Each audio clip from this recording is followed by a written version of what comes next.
Monsieur le maire, chers collègues, permettez-moi de vous dire que tout ce qui est excessif est insignifiant. Ah oui, vous êtes très fort pour être insignifiant, monsieur. L'excessivité, monsieur Dersin, est le langage des faibles quand ils ne peuvent plus combattre les idées.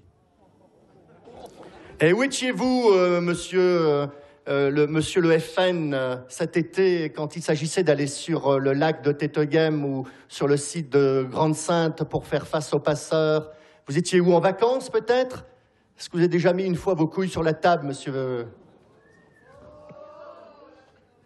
Gardez votre calme, monsieur. Gardez votre calme, monsieur. Vous avez perdu votre âme, monsieur.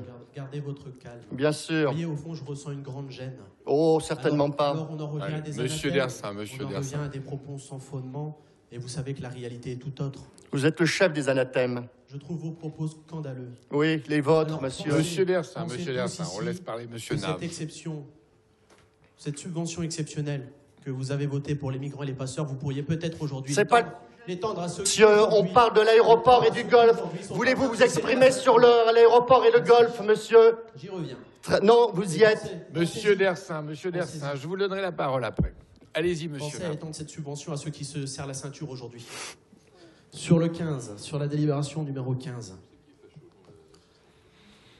Voilà, vous dire que dans ce rapport, on a des prévisions erronées cumulées avec une baisse des abonnés.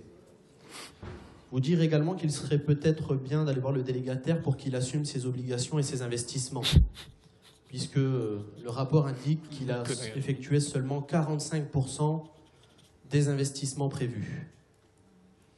Peut-être penser aussi à appliquer une politique financière attractive.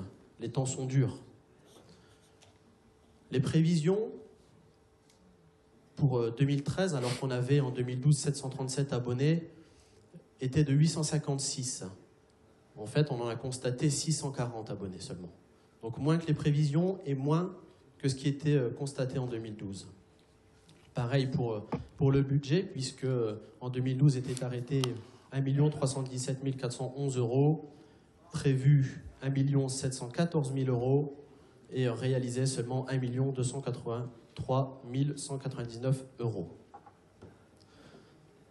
Pour la 16, c'est à peu près la même chose, avec là également pour cette année-là, des investissements qui s'élèvent seulement à 27% de l'estimation initiale.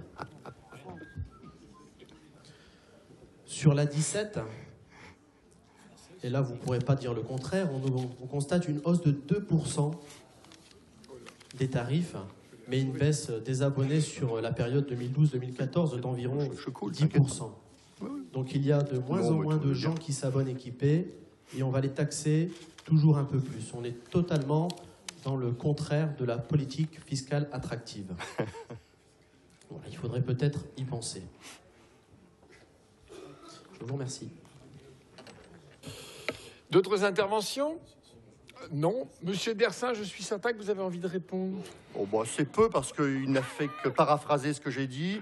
Je vois que monsieur Nave défend maintenant la bourse des golfeurs. C'est nouveau. Bah, écoutez, on va chercher les électeurs où on peut, hein, monsieur Nave. Voilà.